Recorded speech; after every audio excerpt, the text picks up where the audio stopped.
Hi, this is Tim of the 1916 Company. Welcome and thanks for logging on. If you love this watch, email me, Team Mosso at the1916company.com for purchase pricing and availability questions concerning this watch. Today, we're discussing a 2021 launch that became the Aiguille d'Or, the winner at the GPHG of the most prestigious prize, effectively Best Picture at the Oscars of watchmaking.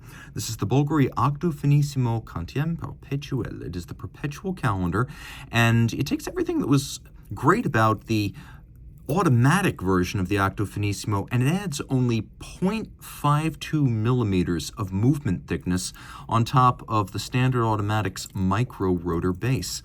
In titanium, with titanium bracelet and titanium dial. The watch is 40 millimeters in diameter.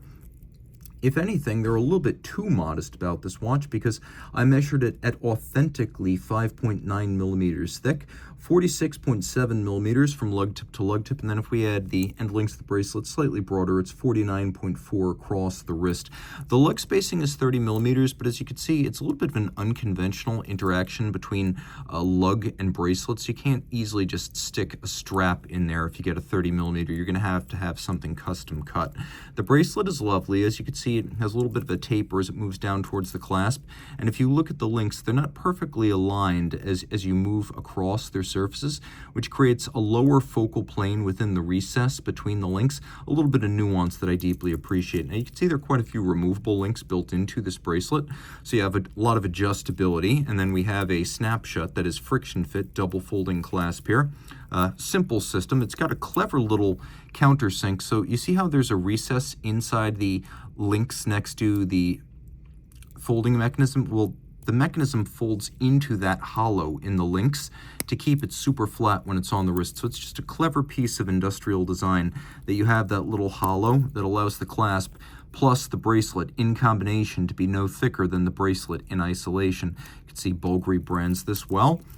Of course, the Octo case form was inherited from Gerald Genta, which Bulgari purchased in 2000. Bulgari itself subsequently purchased by LVMH, but Bulgari operates autonomously within LVMH, which is why it's not part of the LVMH watch group with Tag Heuer, Zenith, and Hublot. Bulgari is a large enough operation that it calls its own shots, which is why it has its own watchmaking facilities, case, dial, movement makers within LVMH, so it is autonomous in that regard.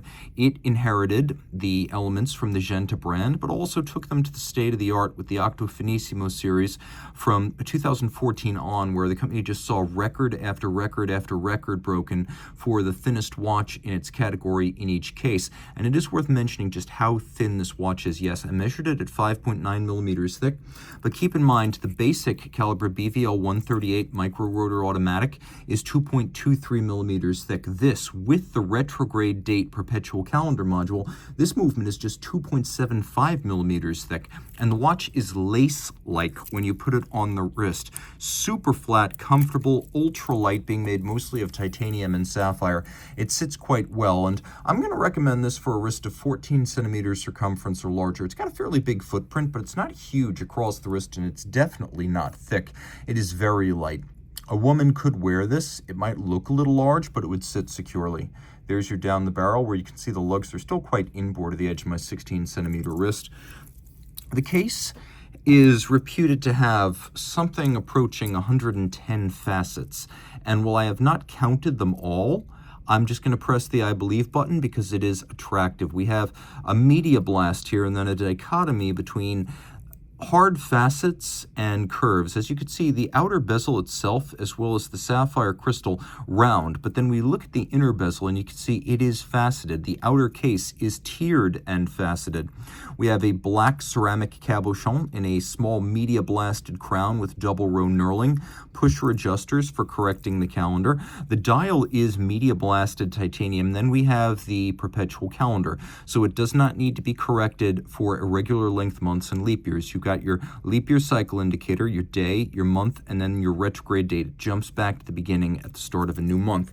On the back, you can't really see what makes this a BVL 305 different from the 138, but I did notice that the year this came out, there was a change to the standard 138 as well as the automatics that were being used as tractor movement for the perpetual calendar. And so if you look at the bridges here, you'll see they're quite different from the early 2017, 18, 19, 20 BVL 138. So the bridges changed on the backside, I believe, primarily because the interface with the calendar module on the dial side necessitated some changes to the works. So if you're wondering why it doesn't look exactly like an early BVL 138, that's why.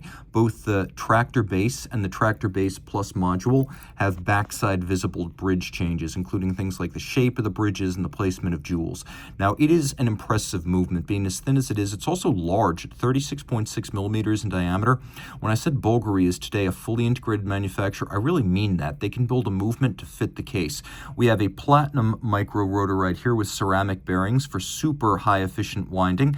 Note that there's a combination of different finishes here as we have satination and also media blast on the rotor, then stripes on the bridges. You can see a nicely executed polished bevel on the edge of the bridges. These are thin bridges, and so the bevel itself is also going to be thin, but it is gleaming, glossy, and persuasive. Engine turning on the base plate, you'll note that we have a full balance bridge to better brace the balance against shock.